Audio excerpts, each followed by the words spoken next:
y'all, welcome back to another video. It is 6 o'clock in the morning. Okay,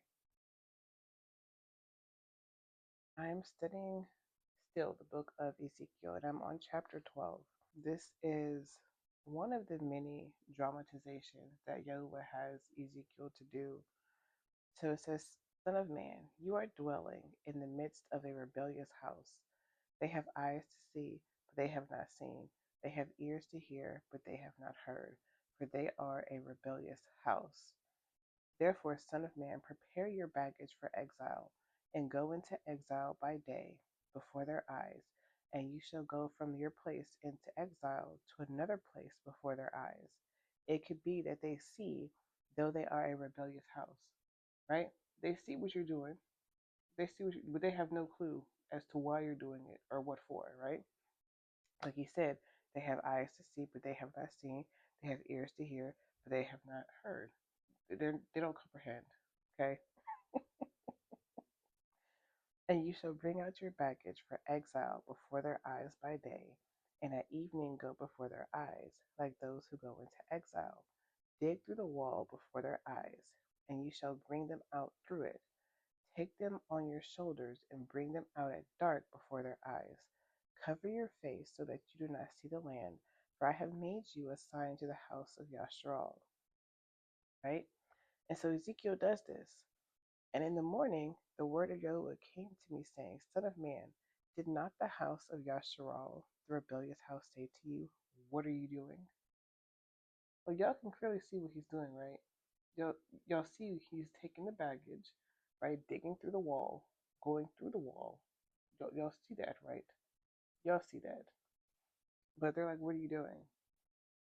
And so he says, "This message is to the prince in Jerusalem and all the house of Yahazq'al who are in their midst. Say, I am a sign to you. As I have done, so it be done to them. They are to go into exile, into captivity. And the prince who is in their midst is to bear his baggage on his shoulder at dark and go out. They are to dig through the wall to bring them out through it. He is to cover his face so that he does not see the land with his eyes, the land which he's going, which is the land of the Babylonians. And I shall spread my net over him, and he shall be caught in my snare, and I shall bring him to Babel, the land of the Kasdim, but he shall not see it, and yet die there." Right? And so I'm like, why does this sound familiar? Well, he's talking about Zedekiah, right? And you can read that in 2 Kings 25, 4 through 7. Also, for an extended version of it, you can read it in Jeremiah chapters 37 through chapter 39, verses 1 through 7. So Jeremiah had warned Zedekiah, like, hey, Nebuchadnezzar is coming. You need to submit to him, right? Jeremiah is warning him, if you don't submit to him, this, that, and the other is going to happen. And mind you, Ezekiel has this same thing, the same prophecy, and he's telling him that, hey, this is what's going to happen. Now, you heard this twice. What does Zedekiah do? He flees at night through the wall. He's captured by Nebuchadnezzar, right? Where it says, "And he shall be caught in my snare, and I shall bring him to Babel." So he's caught by Nebuchadnezzar, and his sons are all killed in front of his face, and his eyes are taken out.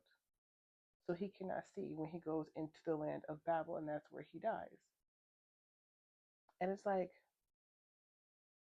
how many warnings have we gotten about something, and then we still go and do it, and then something bad happens? Like, how many warnings does it take for us to understand, like, hey, don't do that. I told you to do this. And then something bad happens. That's like children, right? You tell a child not to do something, and they go and do it, and then they get hurt. Didn't I tell you don't do it? Right? Same thing with Zedekiah. He was told, do not run. Okay? Submit to Nebuchadnezzar. And then Zedekiah told Jeremiah, okay, fine, but don't tell anybody that you told me that. and then he fled. Y'all, some of these kings of the northern and southern kingdom, I ain't going to too much speak on the southern kingdom because they had majority of their kings were followers of Yahuwah. But that northern kingdom, what's wrong with y'all? Just don't listen. Just don't listen. Right? And it's like, if he had listened, how much different things could have been, you know? So it's like when Yahuwah gives you a warning, adhere to that warning. Okay? Don't go off and go rogue, right? And don't be talking about, oh, I understand, I see, I get it. And do you do something completely different? No. Anyway, y'all have a great day.